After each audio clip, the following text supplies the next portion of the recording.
how intuition guides you from harm to love. Let's talk about it.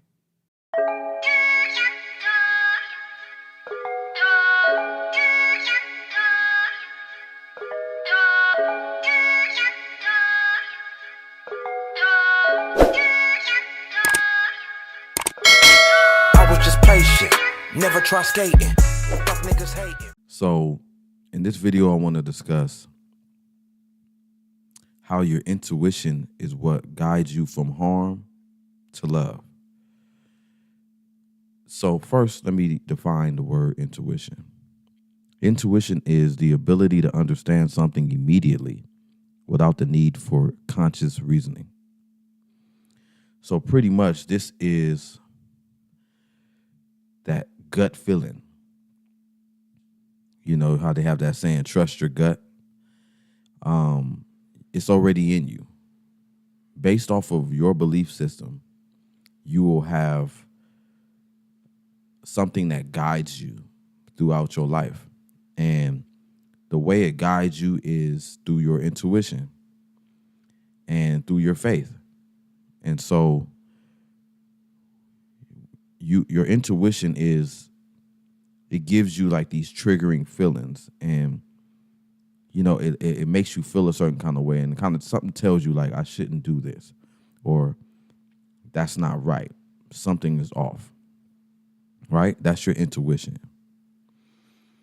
So when we're going through this dating scene and you're discouraged because you're watching everybody turn, it's like you're in an apocalyptic movie or something, or a mummy or a zombie movie or something, and you're watching everybody turn. They're being bit and they're turning, and you're inside of your house and you got your windows boarded up and you're trying to protect yourself and your family and your mind state, your mental state. You're doing a lot. You're taking a lot of protective measures, right? So you're seeking information on the internet. It's probably how you ran into my channel and the reason why you subscribed. Thank you very much for that. By the way, but your intuition is what's making you thirsty for more information and more guidance.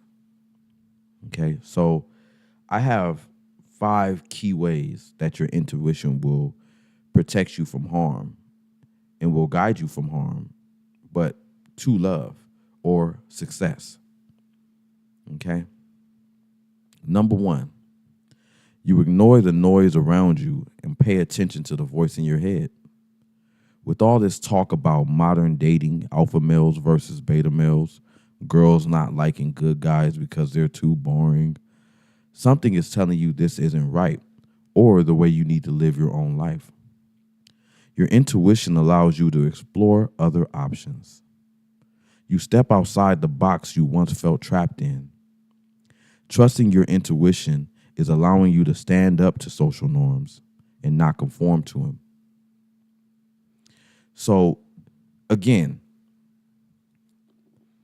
your intuition is that gut feeling that this isn't right. And you are watching these videos about the pop the balloon dating and these videos of these women talking about how they have multiple options and these alpha males being braggadocious about women only liking men who are emotionally unavailable. And then you go do research on emotional availability.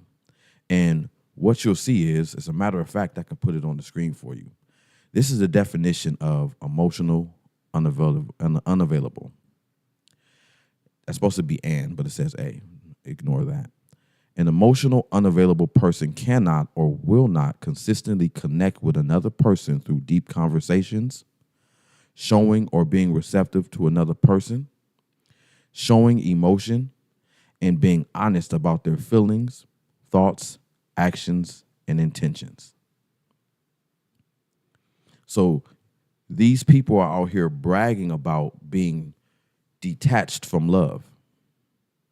And you are hearing it and you are feeling confused and you are lost and you're like, where do I fit into this equation? You don't. Your intuition is telling you you don't. And if you are trusting your intuition, you want to stand up against that new social norm that the bad guy is the way to go or the bad boy is the way to be. That is one way that your intuition will guide you from harm, but to love. And when I say harm, it could be also looked at as destruction. Number 2, you'll know when to take a chance or play it safe. Your intuition is what gives you that uneasy feeling about a person. Trusting your gut will help you make those on-the-spot decisions to avoid the energy you feel from a person on your journey to finding love. You'll find yourself sifting through lots of bad apples because your mind, which is the source of your lust, which is what's controlling what you're attracted to. Meanwhile, your heart, which is the source of your intuition, is what is protecting you. Trusting your intuition is what bridges that gap between your head and your heart. So your intuition is dominating or has the ability to dominate all other lustful desires, decisions that you need to make on the fly, whether to proceed or decline, something that you know on the inside of your spirit is not morally responsible. Your intuition is guiding you through those. And we have free will, so we have the right and ability to ignore our own intuition. You do not want to ignore your intuition. This is what is guiding you through your process. This is what is strengthening your faith. Number 3, you'll never ignore warning signs or red flags. An increase in knowledge leads you to a greater intuition. That is why it's important for you to constantly seek to gain a better understanding of what certain signs mean in order to know how to move accordingly. The smarter you get and the more knowledgeable you get about the situation that's actually happening right now. Like if you were in a zombie movie, right? If you didn't know how to kill the zombie, if you didn't know what they were allergic to, if you didn't know what to place around your house to keep them from getting in. I used to watch this show called The Walking Dead, very popular show. I stopped after like season 5 because it was just too much. In this movie, Rick was a police officer in the beginning of the movie. It's not a movie, it's a show, I'm sorry. But Rick, he pretty much was the leader of the troop or everybody who hadn't been turned yet. And they would find ways to learn how to kill the zombies in this apocalyptic movie or show. And also, they would find remedies on how to, if someone had been bitten, how to preserve their life a little bit longer. Because once you're bitten, you're going to turn. Okay. But the more they educated themselves on how to protect themselves against the zombies, the longer they survive. That's the same thing that we are going through. The more we educate ourselves against or just in general about what's going on and how to protect ourselves and understanding, the terminology especially that is being used in modern dating, you have a better understanding of where you stand and what you should be looking for and why it's important that you don't allow people to turn you into them. Okay? So I have another definition I want to place onto the screen here. And this is emotional availability and how it contrasts with emotional unavailability. Being emotionally available means having the capacity to empathize with a person going through something difficult or challenging and providing support, encouragement, and genuine caring about their experience from a selfless and unselfish perspective. If that matches something that you feel, you can see now why you are nothing like these people online and why you feel so alone and why you want something different and why you refuse to conform to their way of thinking. But when you're watching these videos, you're getting depressed, you're getting discouraged, you're assuming that everybody is like that. You're assuming that you're listening to these numbers, you're thinking that 99% of women don't like a good guy. But there's a community that you haven't tapped into yet of good women and intentional women who desire good guys. But as soon as you open up your doors to your house to walk outside to go do your normal activities like gym, work, you are faced with the modern woman. Everyone's half naked.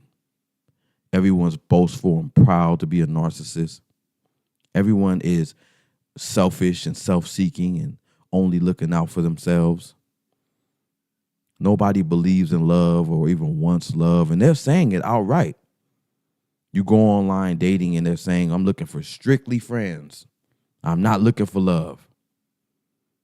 And you're wondering, what happened to these people? They have been bitten. But if you trust your intuition, you're able to go outside, maneuver amongst these people, take protective actions to avoid being bitten, which will prevent you from being turned. And at the end of the day, you get to return to your home the way you left.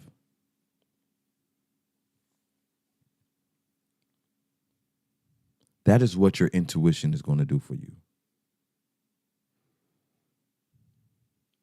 Number 4, it overshadows feelings of fear. This is your source of strength. It helps with anxiety as our traumas and negative experiences from the past malfunction your intuition. It blurs your intuition. Everything you've experienced and gone through has blurred your intuition. You are more than likely to ignore your own intuition because you are losing faith. Your battery cells are dying. You need to recharge them. You'll no longer feel cautious about things that aren't currently a problem. This is what happens when you trust your intuition. Everything that was once a problem, you are not cautious about them anymore. They're not currently a problem. They were a problem. You can let go of your past traumas and experiences, and you can just know that you graduated with flying colors. You passed that test. Sometimes in life, we take a test that was so hard that we stay alert in case we got to take that test again. We don't want to take that test again. But a piece of us doesn't believe that we'll pass it again, even though we passed it with flying colors the first time. But your intuition will guide you away from those feelings of fear and anxiety for the future and thinking that you're going to fail again. You're not, because it's guiding your steps and it's protecting you, and you're listening to your gut, and your gut is telling you what needs to be done, regardless of what society is convincing you that you're going to have to confine to, because 99.9% of the women don't like men like you because you're nice. Let me show you another definition real quick. Very important. This is a term that you very frequently hear these narcissistic people online refer to as a bad thing. It's called the beta male. The beta male is a person who seems as less masculine or dominant than other men. Beta males are kind, respectful, good natured, and approachable. They focus on pleasing others above all else and can make great friends, partners, and coworkers.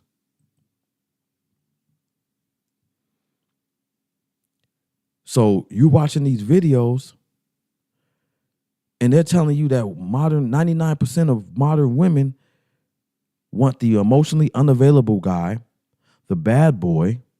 And the reason why is because that anything other than that represents weakness, or they refer to it as a beta male. Did you see or hear anything about a beta male that said anything negative other than the fact that it is perceived or looked at as the less masculine version of a man? If you are one of these men out here who frown upon being beta, think about one thing. The Creator himself operates through love, kindness, good-spirited, good-hearted. He's the Creator himself, and he represents beta tendencies and beta characteristics. But he's the alpha, though. So if you see what's going on here, there's some energy coming from somewhere that is trying to destroy that which is pure. It wants to feed doubt into you, so you turn away from being good and you do what you think women desire, which is be alpha.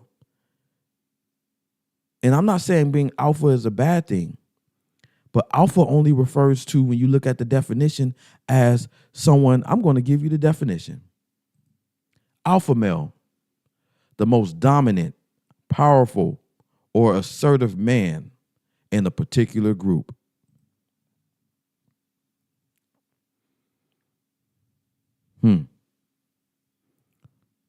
It didn't say anything about being a kind-hearted, a loving, caring, compassionate person at all. No. I didn't see any of that. Hey, Google it on. Don't trust my own research. Google it on your Google alpha male. It says nothing in the description or definition of an alpha male that resembles anything good, other than it being viewed as the most powerful, masculine of all men. That sounds like pride. That sounds like ego. Right? So alpha men who represent pride and ego frown upon beta males who represent love, being kind, in order to taint the minds of society and get them to believe that being good is bad, being bad is good. It spoils the mind of the women. Women want bad. Good is too boring. You still being unbitten. You haven't turned yet. You still living in society, are battling with your own intuition, which is attempting to protect you and guide you away from the snares and away from being bitten by these zombies.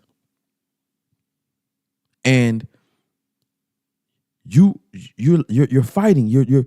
But you know what your strength is? Educating yourself.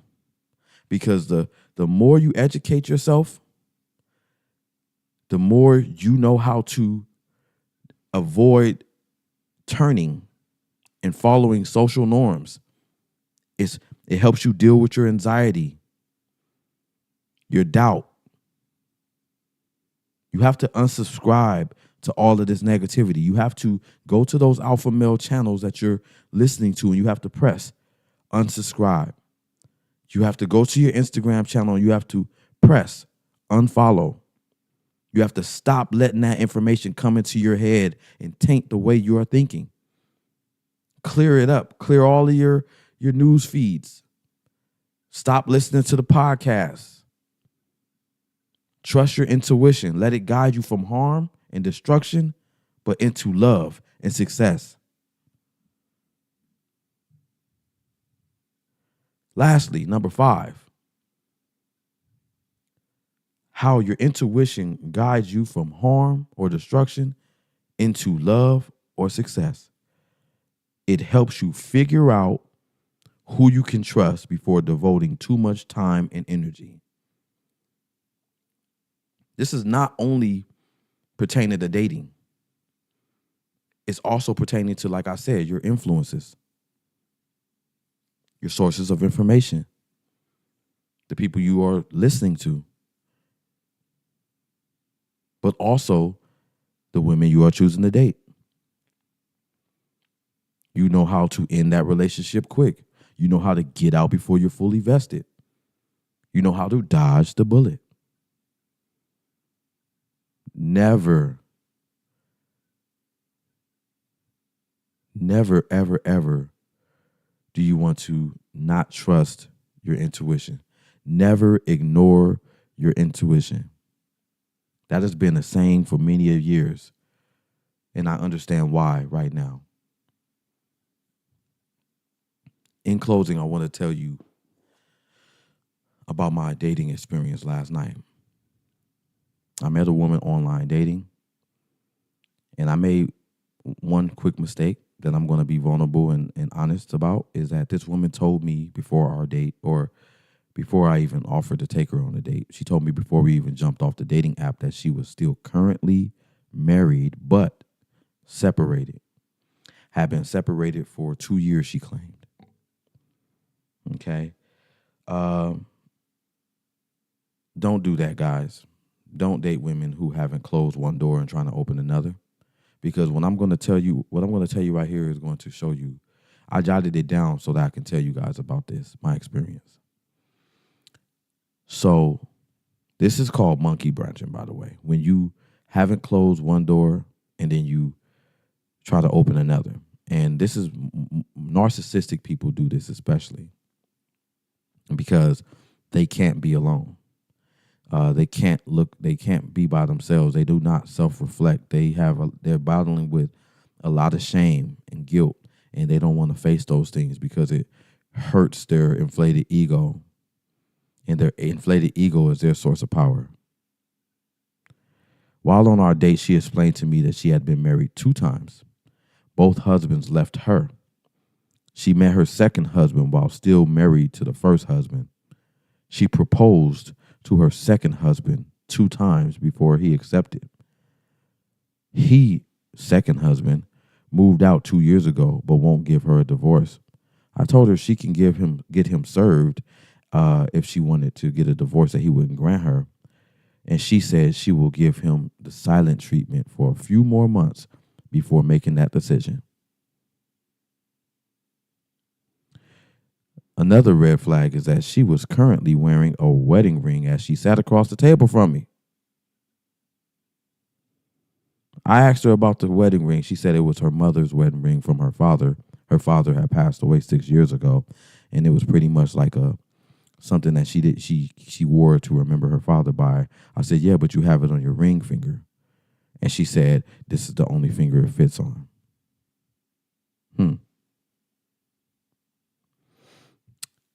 She said this was the first date she had been in her whole in her whole life, and she's 32 years old. Never been on a date in 32 years. She also told me that the first time she ever had sex, she got pregnant. Wow. You lose your virginity and got pregnant at the same time? That tells me a lot. That tells me that what I explain in these videos, where there's men out here who literally every woman that they have sex with, they feel the need to get pregnant. Or if they're not doing it intentionally to get them pregnant, they don't use protection and they don't pull out. And I know men who are doing this shit. So when I talk about female body counts and why a woman will be young with kids is not only the women's problem. Men are doing this. It takes two. So that is why when I go through my dating experience and a woman has a high body count of 30, I don't even ask women about their body count. I don't care.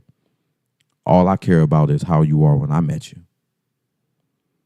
If you're already healed and learned your lesson, and if you have self-control now. Those things are what's important to me. So obviously this woman is articulating herself. She doesn't know that she's doing this, but she's articulating herself to be an emotional, wounded, damaged, unstable person. She's also impulsive. She monkey branches. She doesn't want to be alone.